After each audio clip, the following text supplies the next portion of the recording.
Section 1. You will hear a conversation between two friends called George and Nina about a summer music festival. First, you have some time to look at questions 1 and 2.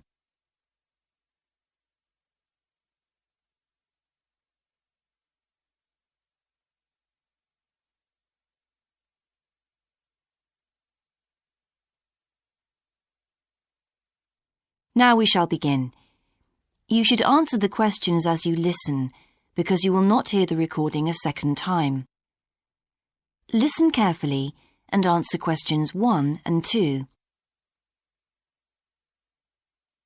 Hi, George. Glad you're back. Loads of people have phoned you. Really? I felt just like your secretary. Sorry.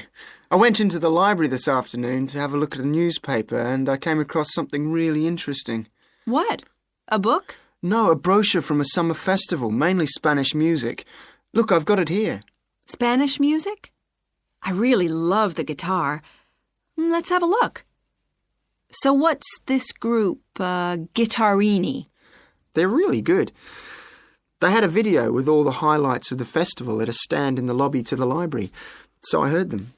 They play fantastic instruments, drums and flutes and old kinds of guitars.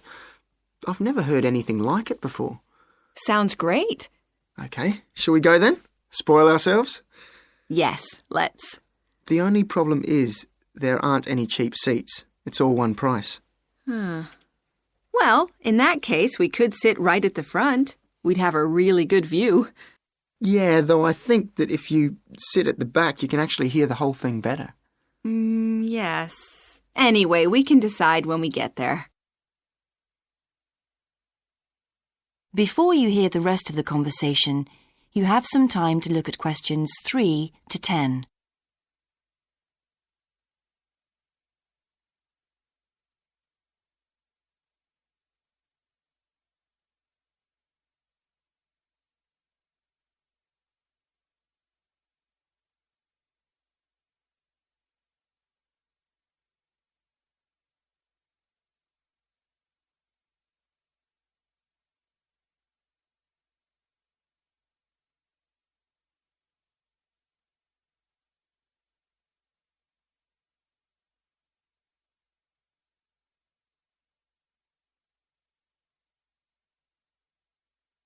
Now listen and answer questions 3 to 10. So will you fill in the form or shall I? I'll do it. Name, George O'Neill. Address, 48 North Avenue, Westsea. Do you remember our new postcode? Still can't remember it. Just a minute. I've got it written down here. WS6 2YH. Do you need the phone too? Please. I'm really bad at numbers. 01674 553 242. So let's book 2 tickets for Guittarini. OK. If you're sure $7.50 each is all right. How do you feel about the singer? I haven't quite decided. But I've noticed something on the booking form that might just persuade me. What's that then? Free refreshments. Really? Yes, look here. Sunday, 17th of June. Singer. Ticket, £6, includes drinks in the garden. Sounds like a bargain to me. Yes. Let's book 2 tickets for that. So, what else? I'm feeling quite keen now. How about the pianist on the 22nd of June? Anna Ventura? I've just remembered that's my evening class night. That's okay.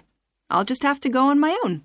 But we can go to the Spanish dance and guitar concert together, can't we? Yes, I'm sure Tom and Kieran would enjoy that too. Good heavens, £10.50 a ticket. I can see we're going to have to go without food for the rest of the week. We'll need to book 4. Wish we were students. Look, children, students, and senior citizens get a 50% discount on everything. If only. That is the end of section 1. You now have half a minute to check your answers.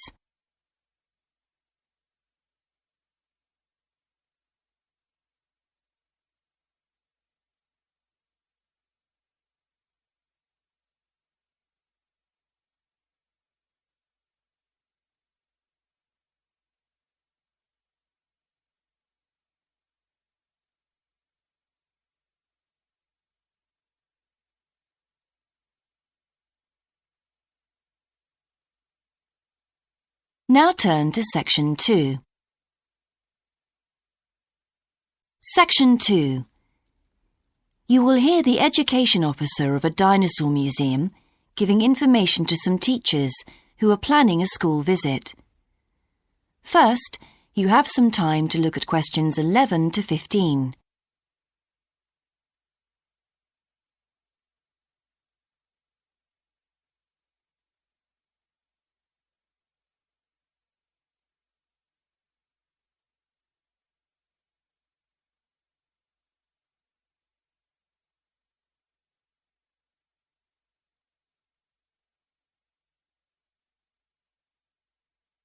Now listen carefully and answer questions 11 to 15. Hello, and thank you for asking me to your teachers' meeting to talk about the Dinosaur Museum and to tell you a bit about what you can do with your students there. Well, let me give you some of the basic information first. In regard to opening hours, we're open every day of the week from 9 a.m. to 8 p.m. except on Mondays, when we close at 1:30 p.m. And in fact, the only day in the year when we're closed is on the 25th of December.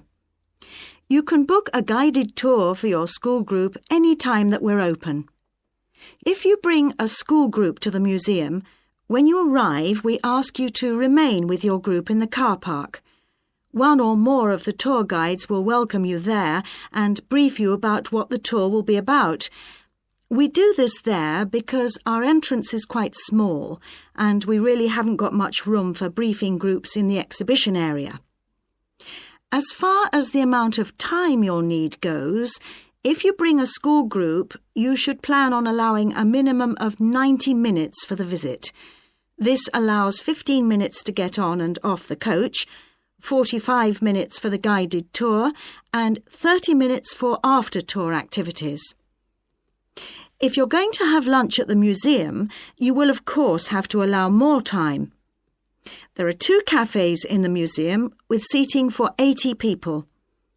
If you want to eat there, you'll need to reserve some seating, as they can get quite crowded at lunchtime. Then, outside the museum at the back, there are tables, and students can bring their own lunch and eat it there in the open air. Before you hear the rest of the talk, you have some time to look at questions 16 to 20.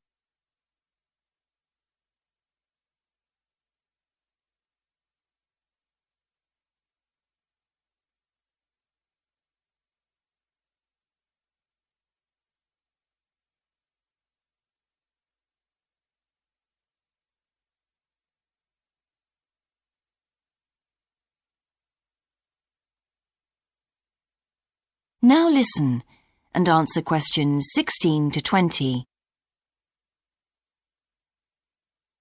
When the students come into the museum foyer, we ask them to check in their backpacks with their books, lunchboxes, etc. at the cloakroom before they enter the museum proper. I'm afraid in the past we have had a few things gone missing after school visits, so this is a strict rule. Also, some of the exhibits are fragile and we don't want them to be accidentally knocked. But we do provide school students with handouts with questions and quizzes on them. There's so much that students can learn in the museum, and it's fun for them to have something to do. Of course, they'll need to bring something to write with for these. We do allow students to take photographs. For students who are doing projects, it's useful to make some kind of visual record of what they see that they can add to their reports. And finally, they should not bring anything to eat into the museum or drinks of any kind. There are also a few things that students can do after the tour. In the theaterette on the ground floor, there are continuous screenings of short documentaries about dinosaurs which they can see at any time. We used to have an activity room with more interactive things like making models of dinosaurs and drawing and painting pictures, even hunting for dinosaur eggs.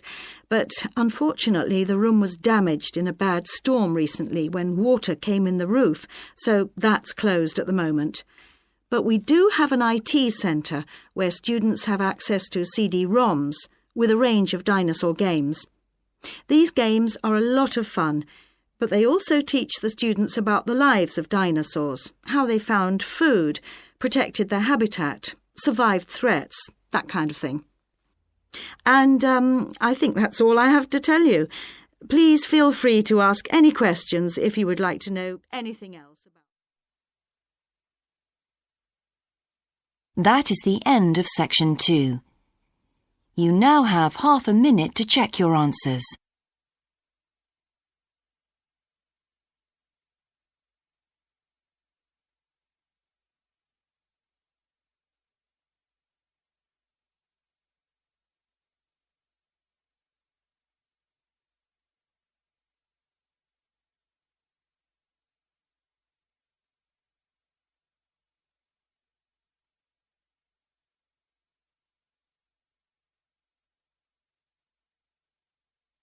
Now turn to section 3. Section 3. You will hear a student called Sandra talking to her tutor about a draft proposal she has written for a competition. First, you have some time to look at questions 21 to 24.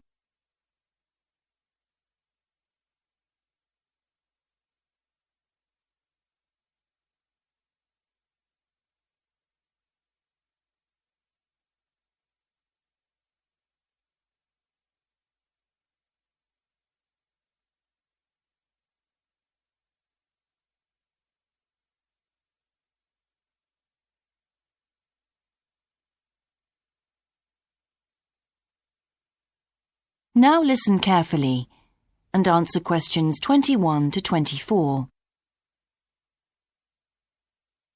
Right, Sandra. You wanted to see me to get some feedback on your group's proposal, the one you're submitting for the Geography Society field trip competition. Uh-huh. I've had a look through your proposal, and I think it's a really good choice. Oh. In fact, I only have a few things to say about it, but even in an outline document like this, you really have to be careful to avoid typos and problems with layout in the proposal, and even in the contents page. So read it through carefully before submitting it, okay? Will do. And I've made a few notes on the proposal about things which could have been better sequenced. Okay. As for the writing itself, I've annotated the proposal as and where I thought it could be improved. Generally speaking, I feel you've often used complex structures and long sentences for the sake of it, and as a consequence, although your paragraphing and inclusion of subheadings help, it's quite hard to follow your train of thought at times. Oh. So, cut them down a bit, can you? Really? Yes, and don't forget simple formatting like numbering. Didn't I use page numbers? I didn't mean that. Look, you've remembered to include headers and footers, which is good, but listing ideas clearly is important. Number them or use bullet points, which is even clearer. Then you'll focus the reader on your main points. I thought your suggestion to go to the Navajo Tribal Park was a very good idea. No, I've always wanted to go there. My father was a great fan of cowboy films and the Wild West, so I was subjected to seeing all the epics, many of which were shot there. Mm-hmm.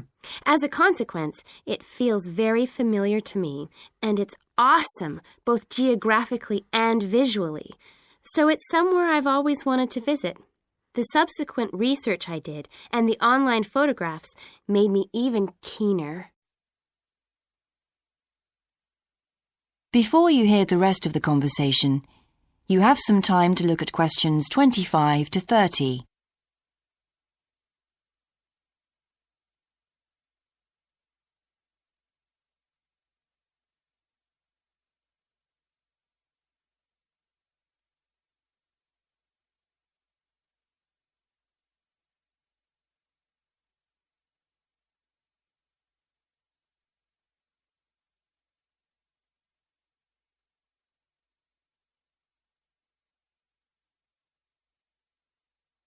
Now listen and answer questions 25 to 30. Interesting. Right, let's look at the content of your proposal now. Did you find it comprehensive enough? Well, yes and no. You've listed several different topics on your contents page, but I'm not sure they're all relevant. No?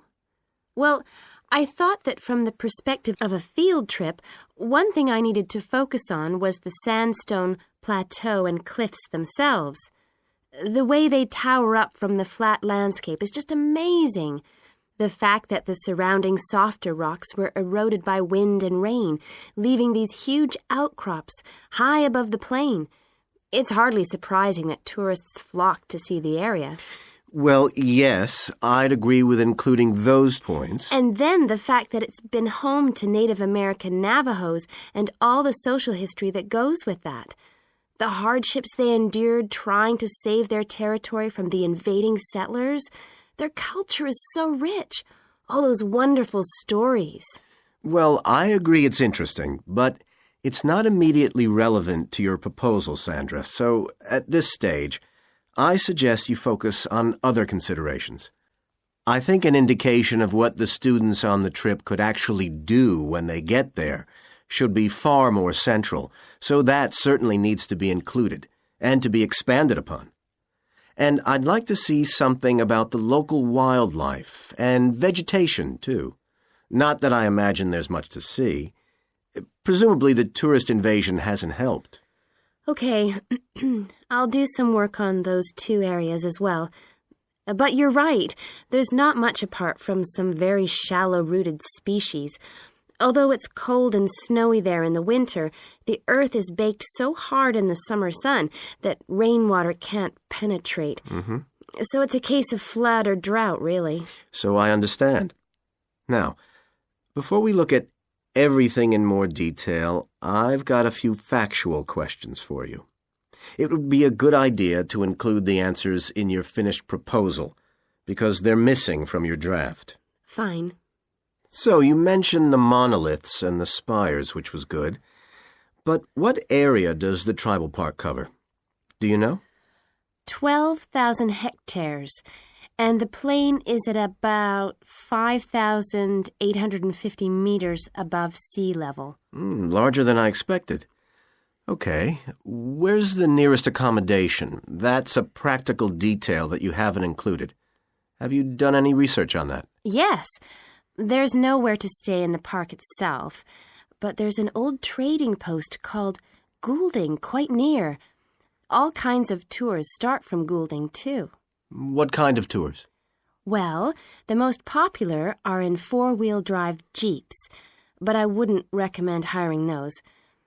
I think the best way to appreciate the area would be to hire horses instead and trek around on those. Biking is not allowed, and it's impossible to drive around the area in private vehicles. The tracks are too rough. Okay. Lastly, what else is worth visiting there? There are several caves, but I haven't looked into any details. I'll find out about them. Okay, good.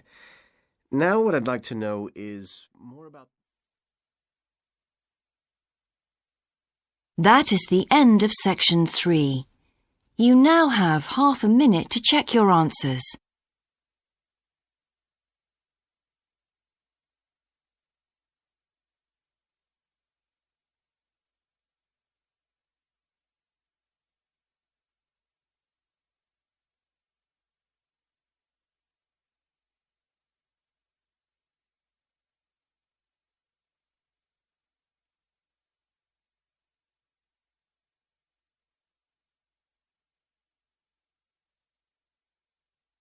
Now turn to section 4. Section 4. You will hear a lecturer's introduction to a geography module. First, you have some time to look at questions 31 to 40.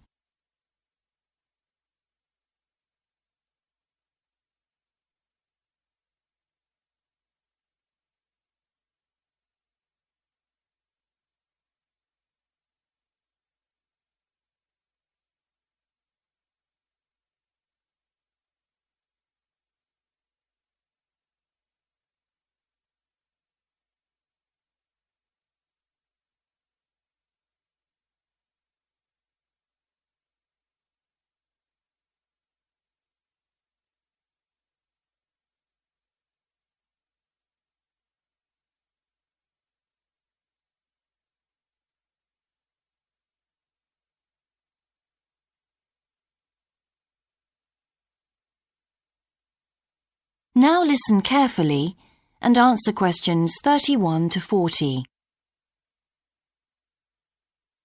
So, welcome to your introductory geography lecture.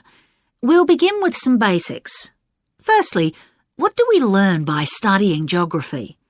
Well, we learn a great deal about all the processes that have affected and that continue to affect the Earth's surface. But we learn far more than that, because studying geography also informs us about the different kinds of relationships that develop between a particular environment and the people that live there. Okay, we like to think of geography as having two main branches. There's the study of the nature of our planet, its physical features, what it actually looks like, and then there's the study of the ways in which we choose to live and of the impact of those on our planet. Our current use of carbon fuels is a good example of that. But there are more specific study areas to consider too, and we'll be looking at each of these in turn throughout the semester. These include biophysical geography, by which I mean the study of the natural environment and all its living things. Then there's topography. That looks at the shapes of the land and oceans. There's the study of political geography, and social geography too, of course, which is the study of communities of people. We have economic geography, in which we examine all kinds of resources and their use, agriculture, for example. Next comes historical geography, the understanding of how people and their environments and the ways they interact have changed over a period of time. And urban geography, an aspect I'm particularly interested in, which takes as its focus the location of cities, the services that those cities provide, and migration of people to and from such cities. And lastly, we have cartography. That's the art and science of map making. You'll be doing a lot of that. So, to summarise before we continue, we now have our key answer. Studying this subject is important because without geographical knowledge, we would know very little about our surroundings and we wouldn't be able to identify all the problems that relate to them. So, by definition, we wouldn't be in an informed position to work out how to solve any of them.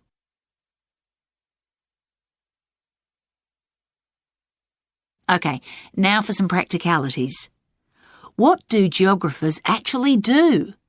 Well, we collect data to begin with. You'll be doing a lot of that on your first field trip. How do we do this? There are several means.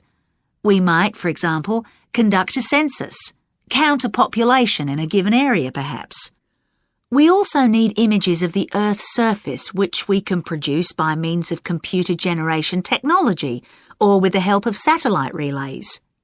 We've come a very long way from the early exploration of the world by sailing ships when geographers only had pens and paper at their disposal. After we've gathered our information, we must analyse it. We need to look for patterns, most commonly those of causes and consequences. This kind of information helps us to predict and resolve problems that could affect the world we live in. But we don't keep all this information confidential. We then need to publish our findings so that other people can access it and be informed by it. And one way in which this information can be published is in the form of maps. You'll all have used one at some stage of your life already. Let's consider the benefits of maps from a geographer's perspective. Maps can be folded and put in a pocket and can provide a great store of reference when they're collected into an atlas. They can depict the physical features of the entire planet if necessary, or just a small part of it in much greater detail. But there is a drawback. You can't exactly replicate something that is three-dimensional, like our planet, on a flat piece of paper, because paper has only 2 dimensions. And that means there'll always be a certain degree of distortion on a map. It can't be avoided. We can also use aerial photographs, pictures taken by cameras at high altitude above the Earth. These are great for showing all kinds of geographical features that are not easy to see from the ground. You can easily illustrate areas of diseased trees, or how much traffic is on the roads at a given time, or information about deep seabeds, for example. Then there are Landsats. These are satellites that circle the Earth and transmit visual information to computers at receiving stations. They circle the Earth several times a day and can provide a massive information. You'll all be familiar with the information they give us about the weather, for example. So, what we're going to do now is look at a short presentation in which you'll see all these tools. That is the end of section 4. You now have half a minute to check your answers.